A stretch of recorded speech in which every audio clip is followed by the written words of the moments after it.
Olá, meu nome é Caterine Zapata, eu sou mestre em Filosofia pela Universidade Federal do ABC e vim hoje compartilhar com vocês um pouco sobre a minha pesquisa intitulada Como Educar para a Virtude na Idade das Paixões, uma reflexão sobre a educação moral no Emílio de Jean-Jacques Rousseau.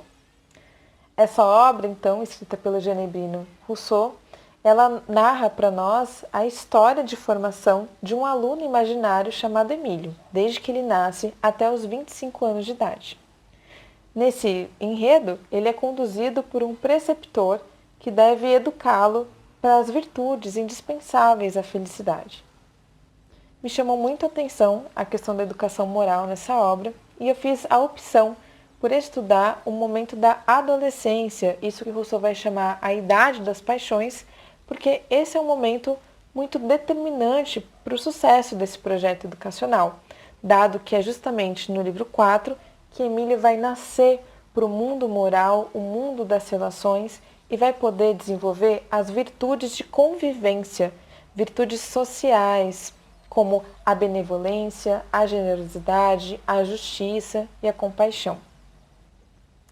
E o meu grande objetivo, com essa pesquisa foi trazer uma visão mais sistematizada dessas estratégias pedagógicas que estão como que dispersas na obra devido à sua estrutura linear, muitas vezes invadidas por digressões que nos impedem de ter uma visão de todo. Então essa foi a tarefa que eu me coloquei. No primeiro capítulo da minha dissertação, eu posiciono o Emílio dentro da produção filosófica de Jean-Jacques Rousseau, relacionando essa obra com os dois primeiros discursos e depois com o contrato social. Eu também explico de que maneira eu interpreto o Emílio, principalmente nessa parte pedagógica. Na minha visão, o Emílio não é uma obra para ser lida como um manual pedagógico de práticas que a gente pode considerar obsoletas ou descabidas. Na minha visão, ele é, em primeiro lugar, um estudo sobre a natureza humana, o sujeito da educação, e depois a parte pedagógica é uma idealização, quase que uma utopia que nos ajuda a analisar melhor, a ter mais criticidade em relação às práticas correntes. Então, Rousseau nos leva a entender o que deve ser para vermos melhor aquilo que é. No segundo capítulo, eu me dediquei a estudar esse alvo da educação moral. Eu procuro entender em que sentido o objetivo da educação proposta no Emílio é o mesmo da natureza, sendo que a ideia não é aqui criar um selvagem para viver nas florestas. Depois esmiuço o conceito de condição humana. Rousseau chega a dizer que ele vai educar Emílio para a condição humana, suportar os bens e os males desta vida. Então, o que isso significa? E, por fim, explico também os sentidos que a virtude vai adquirir nessa obra. Identifico dois sentidos principais e escolho um deles, que eu acredito que será a diretriz para a educação moral no livro 4, que vai orientar, então, as escolhas do preceptor. No terceiro e último capítulo, eu finalmente exponho os meios empregados por esse preceptor na educação das virtudes e divido em dois grandes eixos essas estratégias: a educação dos sentimentos e a educação das luzes. É importante lembrar que esse preceptor, esse educador, ele não vai traçar um currículo pedagógico baseado nos interesses de terceiros, de forma artificial.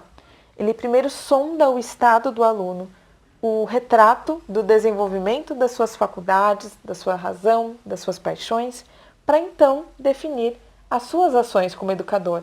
É como se a natureza preparasse a oportunidade para certas lições e nós não podemos perder esse momento oportuno. E quem é Emílio, então, nesse início de adolescência? É alguém que ainda não desenvolveu a razão no que diz respeito às questões humanas, às questões de relacionamento. Se isso foi feito na infância, foi de uma forma muito mínima, Emílio se dedicou ao estudo das questões materiais, sensitivas, mas ainda não às questões morais. Ele também é alguém que está nascendo para esse olhar para o outro. Ele tem uma sensibilidade nascente para a amizade é um dos primeiros sinais de que a paixão sexual está prestes a entrar em ação, em erupção, né, na verdade. E ele também começa a se comparar então com os outros, desenvolvendo raciocínios e sentimentos que ele não tinha até então. Ele vai querer encontrar o seu lugar nessa ordem, o seu lugar nessa hierarquia que ele vai começar a fazer entre as pessoas, e também vai desejar ser reconhecido, né? Vai querer tanto amar como ser amado. E aí nós vamos ver ser excitada uma paixão muito ardilosa, que é o amor próprio, que, se utilizado na medida adequada, pode ajudar na condução de Emílio para a virtude. E é isso que o preceptor vai tentar fazer. Afinal, que o amor próprio chegou para ficar é inevitável, né? Mas ele vai ter que tomar muito cuidado, porque, como foi mostrado também no segundo discurso, o amor próprio ele é muito propício para conduzir aos vícios. Então vai ser um dos grandes desafios aí do educador nessa fase. Duas estratégias gerais são importantes. A primeira é a moderação das paixões. O preceptor vai fazer de tudo para manter Emílio numa calma interior do coração.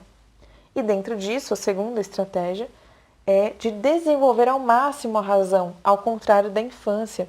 Então ele vai ali acelerar ao máximo esse desenvolvimento para que a razão também seja uma força de moderação das paixões. E é uma razão que tem que se debruçar sobre tudo que se relaciona ao mundo dos homens, o mundo moral. Pensando nas estratégias empregadas, então nós dissemos que Emílio se abre para essa comparação. Rousseau acha muito curioso que justamente nessa fase conduzam o jovem ao espetáculo do luxo e dos prazeres, onde ele vai muitas vezes, em comparação aos outros, se sentir menosprezado, inferior e até mesmo humilhado, entrando nessa corrida louca, né, pela comparação, pelos likes, né, que fazendo uma comparação com a atualidade. E ele acredita que, na verdade, o primeiro espetáculo que nós deveríamos apresentar ao jovem é o espetáculo dos sofrimentos e das misérias do mundo. E então, quando a imaginação colocasse Emílio no lugar dos outros e ele retornasse depois para si mesmo, ele perceberia como ele deveria se contentar com a sua situação, com a sua posição, saberia agradecer, né, o que tem, e a força que transbordaria dessa comparação com alguém numa pior condição poderia ser conduzida para a benevolência. O exercício da benevolência é outra coisa interessante. Em vez de fazer de Emílio um pequeno empreendedor preocupado com seus lucros e seu interesse, o grande exercício de Emílio é buscar o bem comum, é agir em função do interesse dos outros, é conciliar as desavenças, é defender os fracos, os oprimidos, é um paladino da justiça, brinca um pouco o Rousseau. E aí nós vamos ter, em colaboração com essa ação no campo dos sentimentos, na razão o estudo da história, para que Emílio compreenda onde está a verdadeira felicidade. Também vamos ter as reflexões da metafísica, da moral, da religião, que dão as bases filosóficas para a ação humana, que reforçam a voz da consciência no homem. E depois também um momento importante em que Rousseau prepara um sermão sobre sexualidade e outras estratagemas aí para despistar um pouco essa paixão tão poderosa que é a paixão sexual. Esses foram só alguns elementos e exemplos que podem dar uma noção para vocês das estratégias empregadas aí no livro 4, mas é lógico que existem muitas outras. Espero que vocês tenham interesse, então, de procurar depois a dissertação para conhecer melhor o meu trabalho e que essas reflexões não ajudem apenas aos nossos colegas especialistas, mas também a todos aqueles que têm algum interesse na educação moral, na educação para as virtudes. Muito obrigada.